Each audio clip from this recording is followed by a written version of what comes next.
katotohanan, katarungan, or destabilization. Ang galaw ng mga nasa likod ng maliit na boys or mga supporters nito. Isa yan sa mga pinagtatalunan at tinatanong ngayon ng iba-ibang sektor ng ating mga kababayan. Magkakaiba ang kanilang paniniwala. Kaya ating bigyan ng pansin at pagkakataon. Lahat tayo naghahanap ng katotohanan at katarungan dahil pera ng bayan ang nawala bilyon-trilyon sa mahabang panahon, hindi lang naman ngayon. Kaya lahat tayo ay may karapatang hanapin ito. Tunay na katotohanan at katarungan. Ngayon, kung may dating na parang destabilization, paninira, pagpapabagsak ng gobyerno, ibang issue yan. Hindi magkakasama-sama ang mga Pilipino dyan. Kasi may mga Pilipino, baka majority ng mga Pilipino, ang gusto nila katotohanan at katarungan. Lumabas ang totoo at panagutin ang nasa likod ng korupsyon. Lahat yun. Dapat sama-sama tayo. Ano man ang politikang paniniwala natin at relihiyon. Kasarian dapat sama-sama dahil tayo ang may-ari ng pera. Tama yun. Pero sa issue ng destabilization, sa interpretation ng iba, opinion ng iba, pwedeng tama, pwedeng mali. Doon nagtatalo ang mga tao. Siyempre, hindi naman lahat ay gusto ay panggugulo. Hindi naman lahat ay gusto ay agawin ng kapangyarihan. Marami ring at mas marami yung nagtatanggol at naniniwala. Respeto ang kasalukuyang gobyerno. Doon ang issue. Ngayon, kung sino ang nasa likod nito, dahil hindi naman gagalaw na sila maniniwala ba kayo? Mga natanggal nga kung totoong sila sundalo, mga natanggal nga sa serbisyo, sa iba-ibang problema. Kasi hindi ka matatanggal kung walang problema. So, ibig sabihin, wala silang sapat na kakayanan, kaalaman, financially, para gawin ito. Kung walang nag-utos o walang posibleng nagpinans sa kanila. Sabi nga ng iba, may writer, may director, may producer, may financer. Okay, baka nga, may gano'n.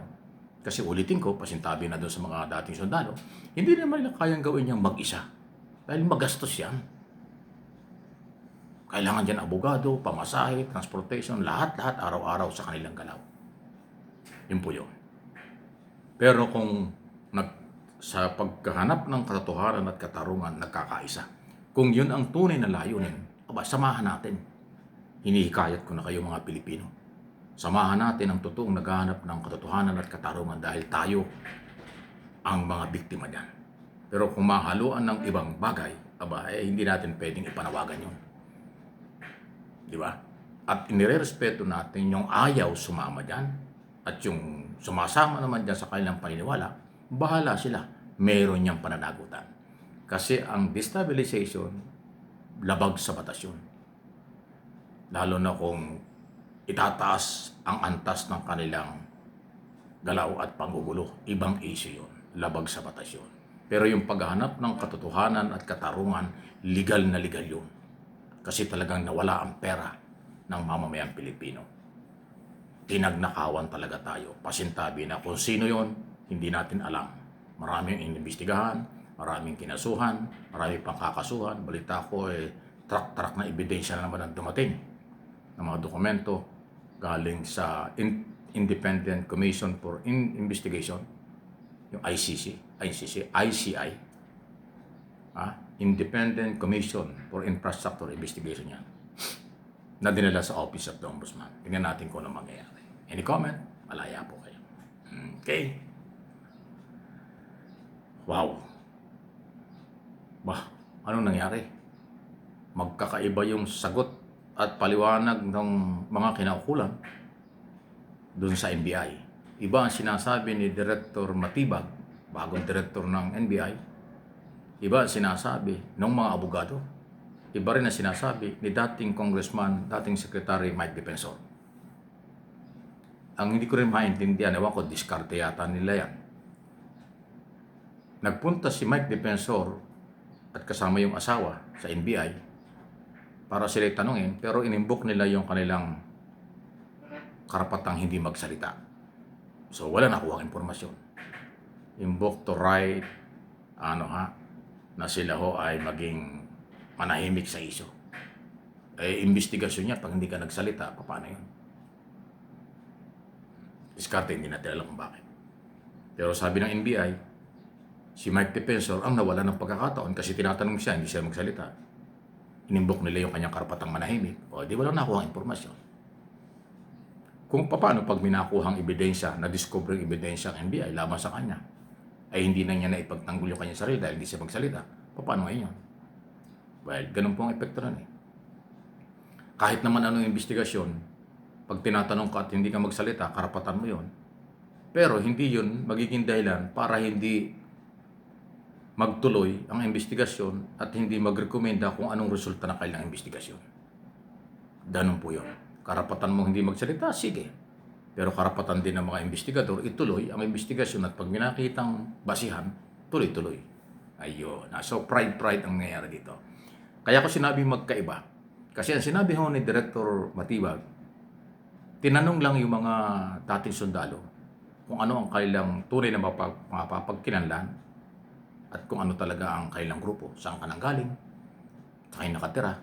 Kaya yung merito ng kanilang akusasyon, detalye ng kailang akusasyon, hindi pa ho tinalakay. Yan ang sinasabi ni Director Matibag. Ngayon, ito namang si Atty. Baligot ay nagsabing very productive daw. Para bang happy sila doon sa nangyari. Ang feeling nila ay nakipag-coordinate sila at nasabi nila yung dapat nila sabihin. Ay, ang problema, yung palang pinag-usapan lang ay identity lang nila eh. Hindi naman ho pinag-usapan pa yung detalye ng kanilang akusasyon. Paano magiging happy? Talaga o. Kaya natin binabasa yung isa-isang mga detalye para alam ninyo. Kayo ba masaya kayo doon sa nangyaring unang investigasyon na ang pinag-usapan lang ay sino ka ba? Saan ka nakatira? Ano ba dati mong trabaho? Background investigation lang doon sa una eh. Wala pa yung detalye, bakit kayo may maleta? Kanino ba yung maleta? Sino? Ano ba laman ng maleta? Saan magaling at saan dadalhin? Wala pa kong ganung usapan. Baka next week pa. Tapos sasabihin ng abogado, ng mga dating sundalo, ay very productive na raw yung nangyari. Wow! Grabe mga saywar. So, bahala na kayo. Kung naniniwala kayo kay Baligot, nasa sa inyo yan. Kung naniniwala kayo sa director ng NBI na siyang opisyal ng gobyerno, nasa inyo din yan. Pero ako naman, pareho kong pinapaliwanag yung magkabilang panig. Di ba? Next week, ay tatalakayin na ng NBI. Ano ba itong sinasabi niyong maleta? Ano ang detalye nito? Yan yung importante. Hindi lang yung personalidad kung sino ka, bakit ka dating sundalo, bakit ka natanggal sa sundalo, saan ka nakatira, may pamilya ka ba, ano ba ang tunay mong pangalan? Napaka-basic nun. Para ka nag-a-apply lang ng trabaho. Hindi yun productive sa aking personal opinion. Yun ay bahagi lang ng pag-identify kung sino sila. Paano naging productive yun? Wow talaga, ha? Yan ay aking sariling opinion. Pero mahalagang kayo rin. Anong inyong tingin dyan sa mga nangyayari dito? Kaabang-abang, di ba?